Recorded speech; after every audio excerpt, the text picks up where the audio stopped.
Pues aquí estamos en esta sintonía, la de Radio Popular Herri Ratia, y en nuestro recorrido por las distintas propuestas de las formaciones.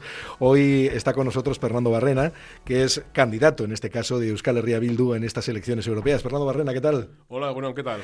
Bueno, es de los pocos candidatos, quitando Javier Zarzalejos y usted, los únicos que tienen experiencia en lo que saben lo que es Europa, ¿no?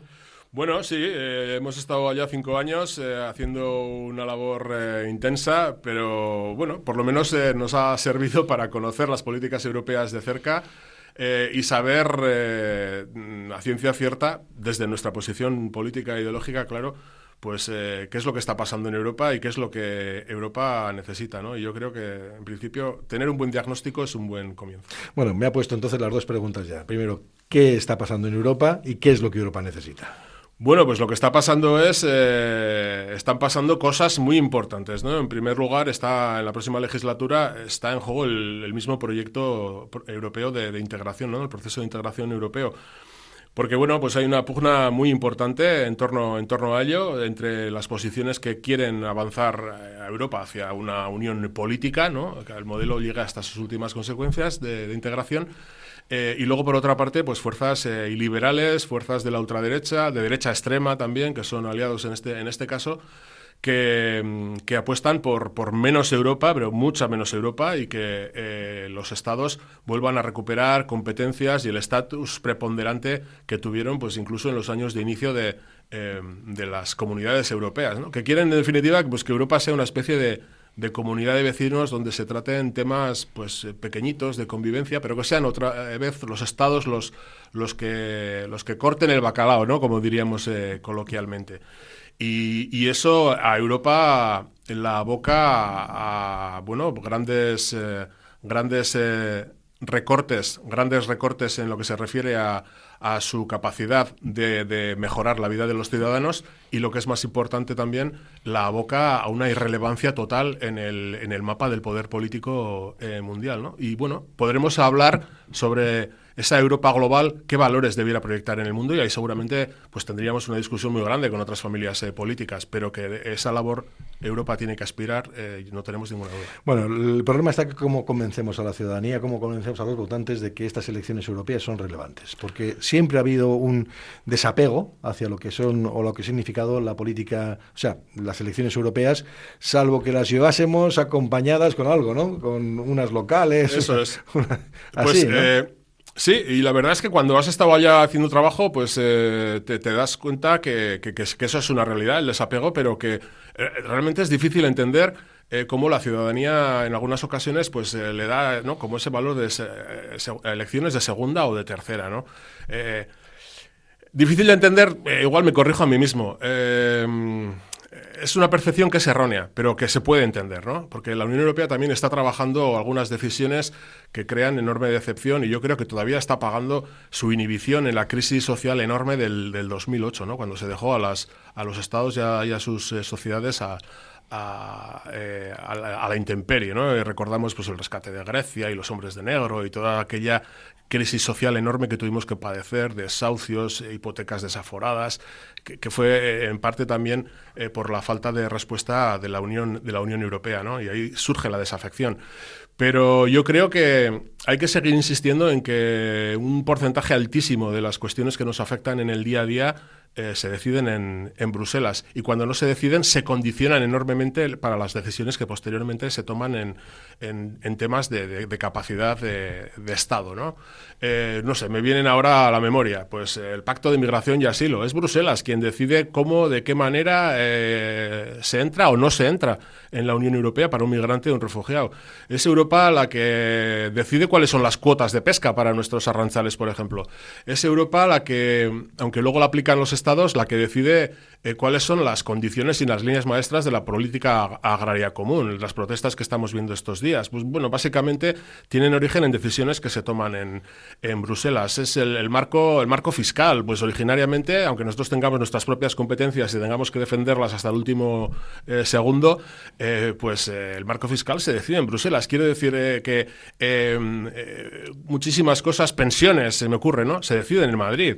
Pero el marco fiscal ya impone a los estados unas condiciones de gasto que prácticamente ya van encaminando a un estado hacia un tipo de política u otra, ¿no? Entonces, Hay que levantar un poquito más el cuello y mirar hacia arriba, creo, porque las decisiones grandes se toman allá y es importante estar encima de ellas para cuidar ciertos intereses que en nuestro caso son, por una parte, los intereses de país como vascos y, por otra parte, los intereses más unidos a la defensa de quien peores condiciones económicas y sociales tiene para afrontar la vida, que son los trabajadores y las clases populares. Sí, está claro que cuando hablaba de cuestiones fiscales, claro, antes lo más importante, una ley para un gobierno, la ley presupuestaria es la más relevante, pero es que ahora tiene que pasar también otro filtro, ¿no? El filtro europeo, además, también, ¿no? Claro, eso es así. Hay que cumplir con unas condiciones que te imponen y que en muchos casos pues no son las que más incluso puedan interesar a ese Estado, incluso al que está gestionando ese Estado en ese momento, ¿no? Y por lo tanto, cuando los temas están abiertos y hay capacidad de incidir políticamente, sería, yo creo, un lujo muy grande no hacerlo, ¿no? Las cosas luego salen como salen, porque las correlaciones de fuerzas son las que son, ¿no? En estos momentos, y probablemente incluso haya posibilidades de que se empeoren, ¿no? Con ese anunciado aumento de los partidos de ultraderecha, pero hay que dar la batalla hasta el último momento. Bueno, sí, partidos que además lo que pretenden es implosionar la propia Unión Europea. Claro, es que eso es terrible, ¿no? Y alguien crítico con la Unión Europea me diría, bueno, pues la Unión Europea pues es nuestro problema. Bueno, yo creo que sí es nuestro problema. No solamente porque seamos fans de la Unión Europea, nosotros somos fans del ámbito político europeo, pensamos que el ámbito natural de Euskal Herria es Europa, culturalmente, políticamente también, y no comulgamos con cómo está organizada hoy la Unión Europea y cómo ha dejado de lado pues principios fundamentales, ¿no? Que hay que rescatar, y en eso estamos insistiendo muchísimo, pero eso nos obedece para que no tengamos presente que en estos momentos se está jugando algo que es todavía mucho mayor, ¿no? Que es una oleada de fuerzas autoritarias y liberales de ultraderecha que lo que vienen es a poner patas arriba el orden europeo, porque ellos consideran que el orden europeo es garante de derechos sociales, básicamente, que ha costado muchísimo tiempo conseguir, ¿no? Y eso no podemos dejar que se lo desbaraten de un día para otro. Sí, el problema está que la Unión Europea tenía una base fundacional, sentada en la solidaridad, en lo social, sí, etcétera, y eso vemos que cada vez se va diluyendo más, ¿no? Claro, el pilar social de Gotemburgo, que le llaman, ¿no? Y que bueno, pues claro, es que el 2008, por ejemplo, antes lo citábamos, ¿no? Fue criminal para esa percepción de la Europa que no deja a nadie atrás, etcétera, etcétera. Yo, que ya tengo una edad, recuerdo que hace años, cuando se hablaba de Europa, se hablaba con admiración, ¿no? Como la Europa de las libertades, la Europa que da unos servicios sociales que eran fantásticos, que todo eso en los últimos 20, 30 años se ha perdido. No solamente por la actividad de estos grupos de ultraderecha y antieuropeos que decíamos anteriormente, ¿no? Sino también porque hay que ser conscientes, y nosotros lo estamos denunciando en esta campaña, que las instituciones europeas muchas veces le compran el marco a la ultraderecha, ¿no? Y porque además las instituciones están organizadas de una manera compartida por el Parlamento, el Consejo Europeo, donde están los Estados, y la propia Comisión Europea, que viene a ser un poco pues el gobierno, ¿no? del día a día de todo ese montaje institucional europeo, le están comprando el marco a la ultraderecha.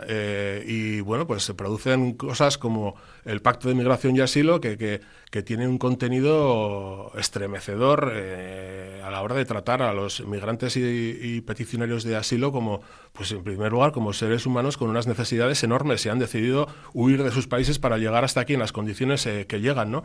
Eso por una parte. Y luego, si por otra, bueno, pues en la posición europea, en la proyección hacia el mundo, al final lo que estamos haciendo por una cosa y por otra es no tener posición propia. Europa está desaparecida en el mapa de la multipolaridad, ¿no? del poder global. Al final lo que se está haciendo es, por acción o por omisión, darle el liderazgo en la política mundial y económica a todos los niveles a los Estados Unidos y al paraguas institucional que los representa, que es la OTAN, ¿no? Y bueno, en los últimos tiempos probablemente habrás oído hablar, se habla mucho de la autonomía estratégica europea. Es un concepto que sobre el papel es muy interesante. Nosotros preferimos hablar de soberanía europea, porque el otro se une más solamente a seguridad, y nosotros pensamos que la seguridad va más allá de un mero esquema de defensa. Tiene que haber una seguridad humana, una seguridad integral, ¿no? Que tenga en cuenta las necesidades y la dignidad de las personas. Pero yo creo que es imposible hablar de soberanía europea mientras sigamos atados a un esquema que lo que busca como último objetivo es esa preponderancia, ese liderazgo unipersonal, iba a decir, pero es uniestatal, ¿no?, de los Estados Unidos en el mundo. Y ya no es por una posición anti-norteamericana, no.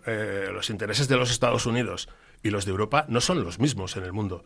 Y por lo tanto Europa tiene que tener un esquema que defienda sus propios intereses. Si luego son coincidentes con otros, pues perfecto, pero en este momento seguro que no. Sí, lo que pasa es que da la sensación, puestos así, mirando lo que hace la Unión Europea, que es como una especie de agencia de recursos humanos que ahora mismo está aceptando miembros, pero que a su vez lo que está haciendo es poniéndoselos en bandeja precisamente a la OTAN, ¿no?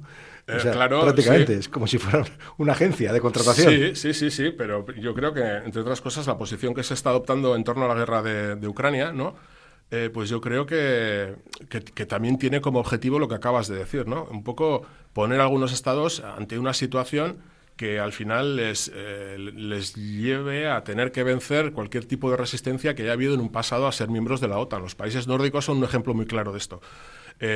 Nosotros en el grupo nuestro del Parlamento de la izquierda hemos compartido trabajo con partidos políticos de Finlandia, de Suecia, países en los que hasta hace poco menos del 15% de la población aprobaba que fueran miembros de la OTAN, pero precisamente desde la invasión rusa de Ucrania se ha acrecentado y se ha alimentado también, diría yo, una sensación de inseguridad, como si Rusia fuese a invadir al día siguiente los países limítrofes, en este caso Finlandia, que tiene una frontera de 1.500 kilómetros con Rusia, y ha llevado a sus poblaciones en esos momentos, pues vamos, prácticamente no tener más remedio que decir, sí, por favor, igual no me gusta mucho, pero que me defienda alguien, ¿no?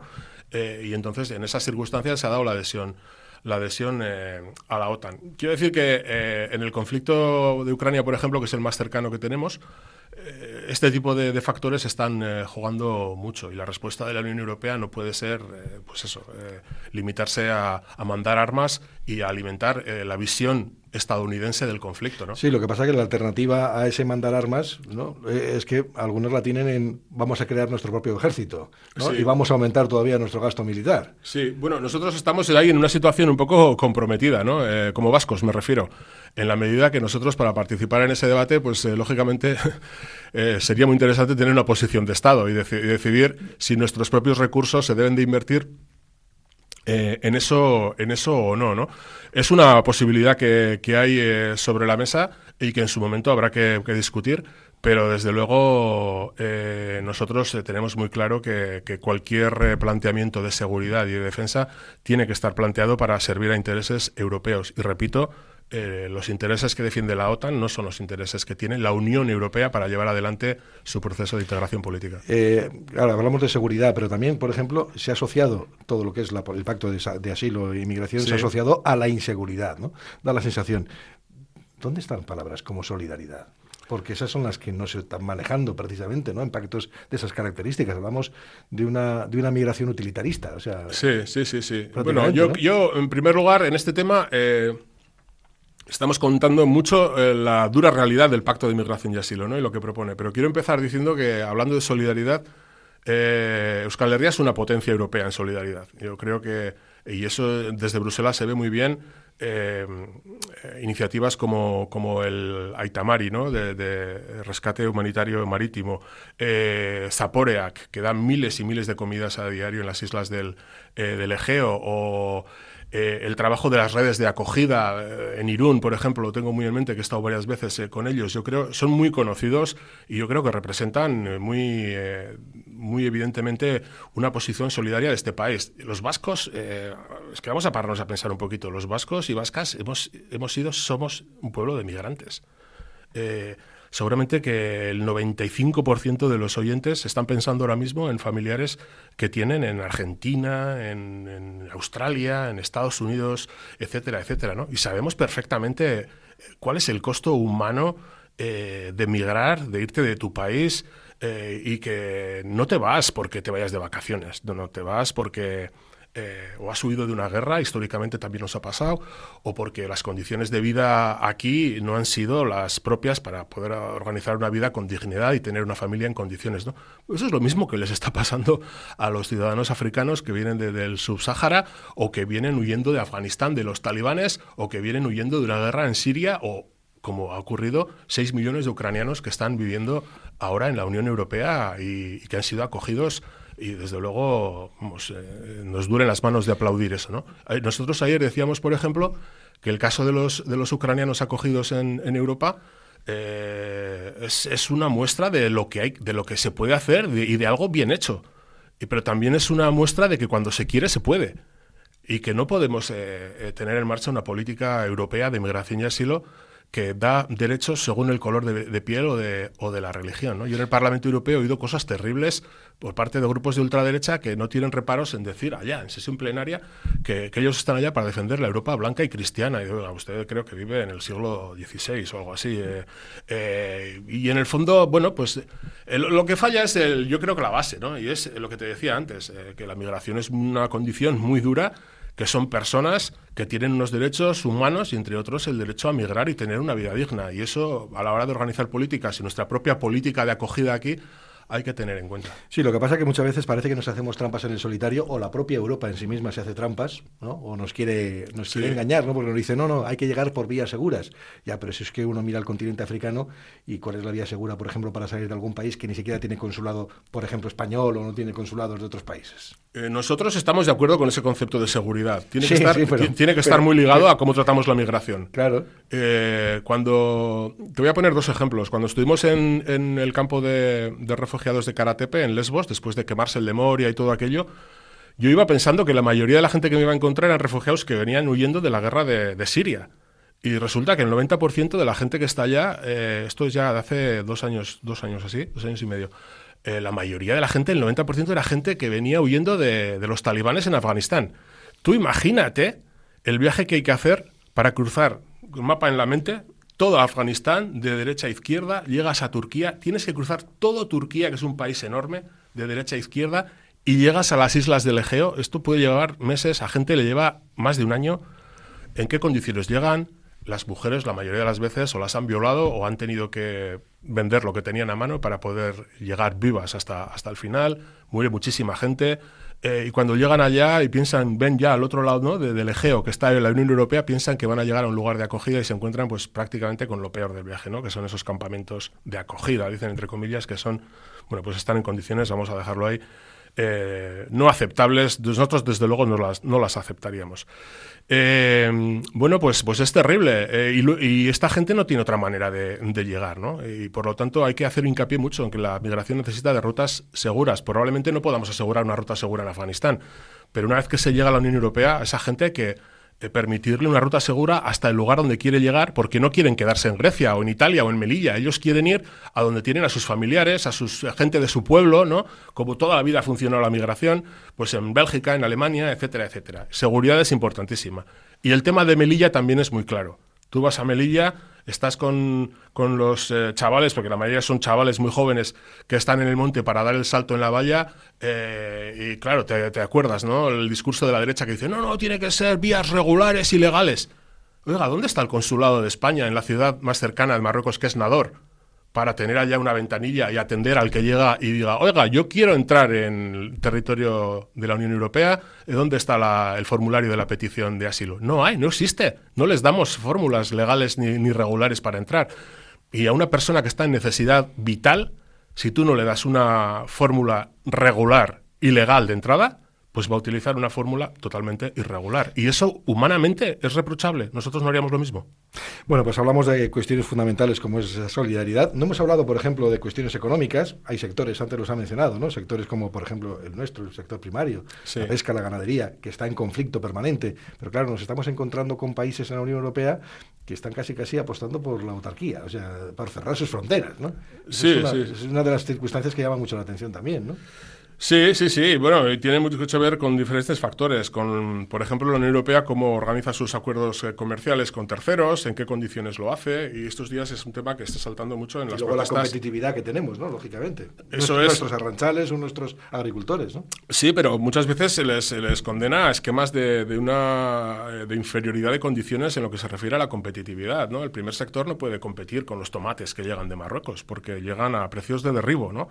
Pero claro, si rascas un poco, ves que esos tomates, hay muchas denuncias de que se riegan con aguas fecales, no tienen las condiciones fitosanitarias que se les exigen, son cero, en comparación con las medidas súper exigentes que hay en la Unión Europea.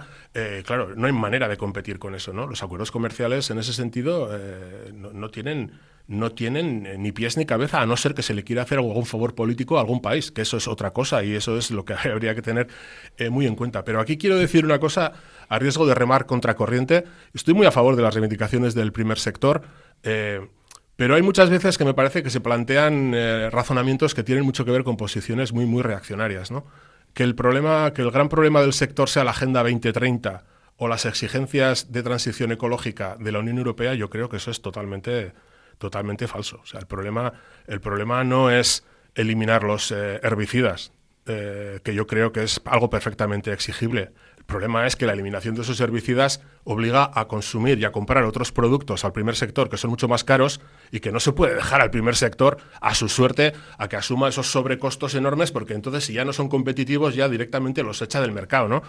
Y ahí el sector público tendría que ser mucho más sensible, tratar al primer sector como un sector estratégico porque producen lo que nosotros comemos a diario, no sé si nos hemos dado cuenta, y darles esa cobertura pública que necesitan, ¿no? No dejarlos a su suerte. Eso es lo que hay que hacer. Si tú exiges que no se utilicen herbicidas, ayuda al sector a que eso sea posible. No abandonarlos a su suerte. Sí, pero es verdad que muchas veces se ha presentado como una especie de confrontación, ¿no? De las líneas programáticas de la Unión Europea con respecto a la lucha contra el cambio climático, sí, con respecto a los sectores económicos. Claro, pero es que yo creo que la Unión Europea algunas cosas, desde luego, las está planteando con objetivos muy loables, pero luego las maneras de hacerlas no están siendo las más correctas, ¿no? Pero yo creo que tenemos que interiorizar todos y todas, todos, desde el primero hasta el último de los ciudadanos y ciudadanas, desde la primera hasta la última actividad productiva en este país, que el cambio climático nos afecta a todos y que todos vamos a tener que hacer cosas, entre comillas,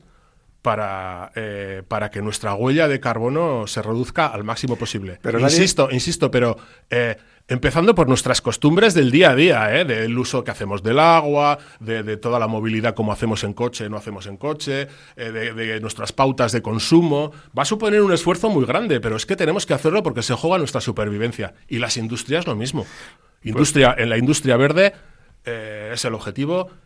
El sector primario es fundamental en este camino y hay que acompañarlo, igual que a la industria, porque, insisto, dejar a los sectores productivos a la intemperie, sin ningún tipo de protección en este camino de transición, es suicida, porque están en juego miles y miles de puestos de trabajo. Pues Fernando Barrena, hemos estado charlando un rato sobre algunas de las cuestiones que afectan, lógicamente, a lo que va a ser la próxima Europa, esa Europa que queremos construir.